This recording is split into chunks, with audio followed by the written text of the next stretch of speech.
Assalamualaikum warahmatullahi wabarakatuh. Apa kabar anak-anak semuanya? Gimana kabar kalian hari ini?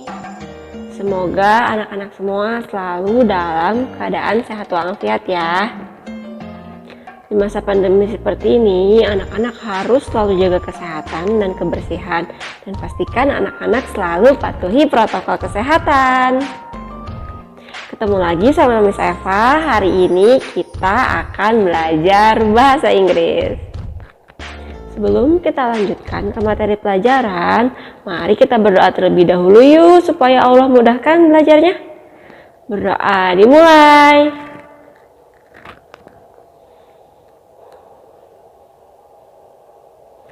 Berdoa selesai. Hari ini kita akan belajar tentang modal ya.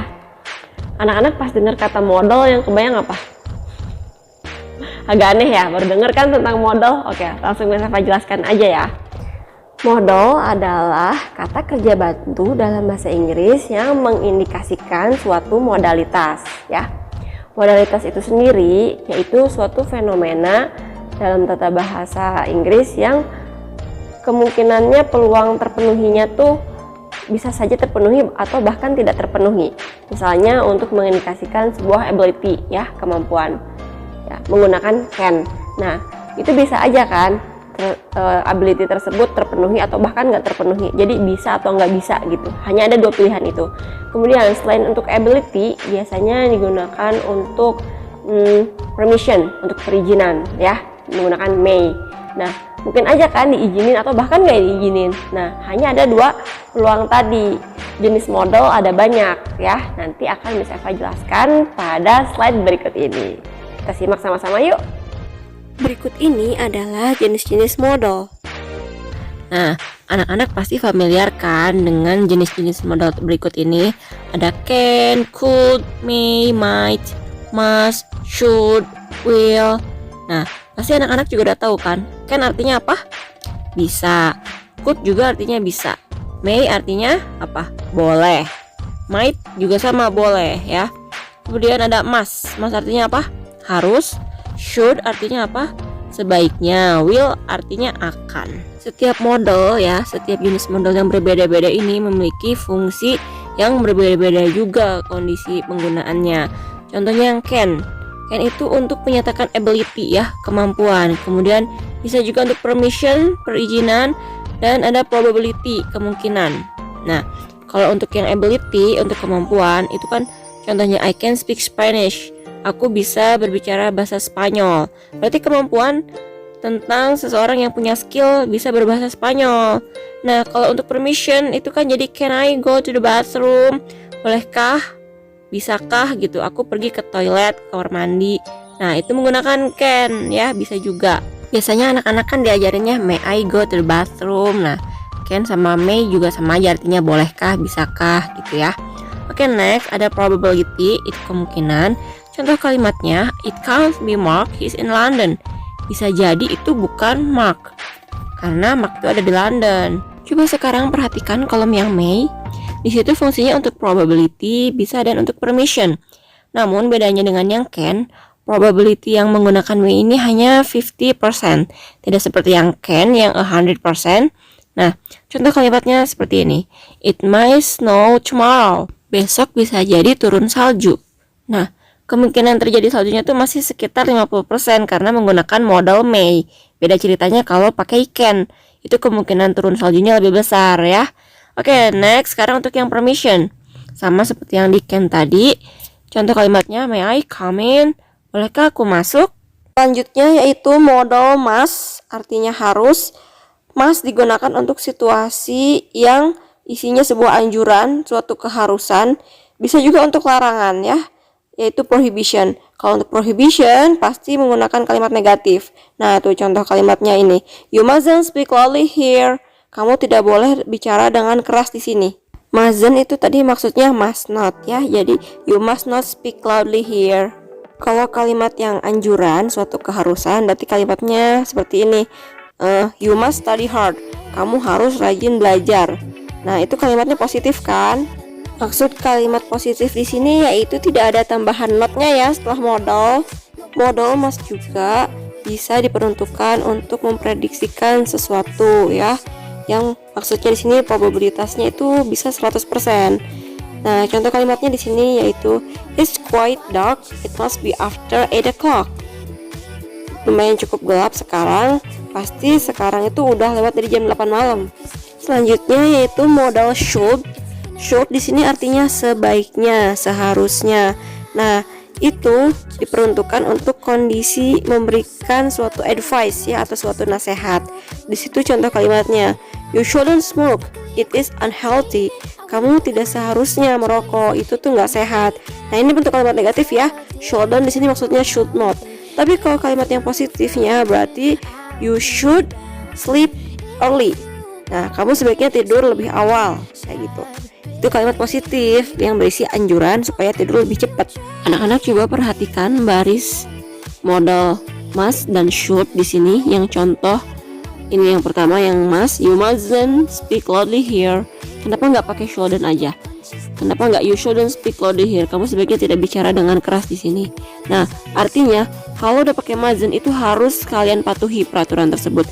Kalau nggak boleh berisik ya nggak boleh berisik di situ ya. Jadi kalau penggunaan modal must itu pasti situasinya urgent ya.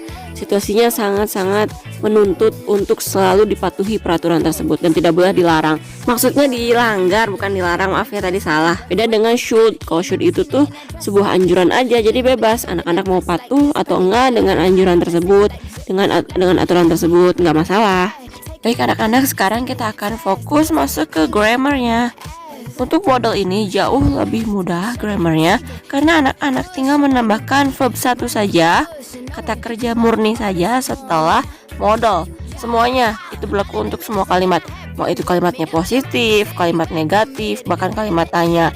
Dan tidak berlaku untuk subjek, kelompok benda jamak, benda tunggal. Jadi tetap aja mau dia Ayu, Dewi, he, she, it, subjeknya tetap aja verbnya verb satu setelah modal ya. Lebih mudah kan? Untuk kalimat positif, rumusnya setelah subjek itu modal, kemudian verb 1 ya. Contohnya yang ini kalimatnya jelas ya. Tuh lihat di situ modalnya ini verb satunya. Oke, sekarang untuk yang kalimat negatif, setelah modal itu ada imbuhan not ya. Baru verb 1. Oke, contoh kalimatnya ini. Tuh terlihat jelas kan? Jadinya modal kemudian tambahkan not, disingkat jadi can't, mustn't, shouldn't. Nah, kemudian untuk yang kalimat tanya modalnya yang di depan sebelum subjek ya. Jadi untuk kalimat tanya modalnya dulu baru kemudian subjek baru verbnya ya, verb 1. Nah, contoh kalimatnya ini tuh terlihat kan? Gimana? Mudah kan ternyata? Baiklah anak-anak, berikut ini adalah latihan soal modal. Number 1. Ini si A bilang, I need to get to the airport. Aku harus pergi ke bandara. Terus si kata si B bilang, kamu titik-titik take the airport bus ya. Kamu titik-titik pakai bus dari bandara. It's cheaper than a taxi. Itu tuh lebih murah daripada taksi. Oke, jawabannya yang mana? Ini memberikan izin atau advice atau nasihat? Mana? Will, might, atau should? Iya, ini memberikan saran ya. Jadi pakai yang should. You should take the airport bus. Kamu mendingan pakai bis dari bandara aja, itu tuh lebih murah dari taksi. Oke, next, number 7. How old is their daughter now? I think she's born around the same time with our daughter was born. She blah blah blah be about 10. Nah, ini tuh nanyain si A, berapa sih umur anak mereka sekarang? Kayaknya sih sama lahirnya sekitar dengan kelahiran anak kita yang baru lahir. Terus jawabannya kan berarti menaksir ya. She bla bla bla about 10, kayaknya 10 tahunan gitu. Berarti penebak memperkirakan ya. Jadi yang mana jawabannya? Pasti yang might ya. Gak mungkin should karena itu untuk saran, would itu tuh untuk akan. Jadi jawabannya yang might. She might be about 10. Kayaknya sih baru 10 tahunan. Oke, next, number 8. Sally has flunked every test so far this semester. Sally telah gagal di setiap tes sejauh ini untuk semester ini. Terus kata si B, she bla bla bla study very hard. Dia titik belajar dengan giat. Yang mana? Yang mazen, can't, atau couldn't. Nah ini untuk menaksir. Wah kayaknya dia mah gak belajar nih. Berarti yang mana? Iya pinter yang mazen ya. Must not, she must not study very hard. Dia kayaknya tuh gak belajar. Oke, next number 9. You bla bla bla see the doctor. Wah ini kayaknya sih udah kelihatan. Pasti ngasih saran. Jadi yang mana? Should, might, atau can? Ya jawabannya yang should ya. You should see a doctor. Kamu sebaiknya mau periksa ke dokter. Oke, the last one, number 10. Where is Mr. Adam? She's not in her room. I don't know. She blah blah blah be at a meeting. Katanya mana Mr. Adam? Dia nggak ada di ruangannya. Oh nggak tahu. Dia titik-titik rapat.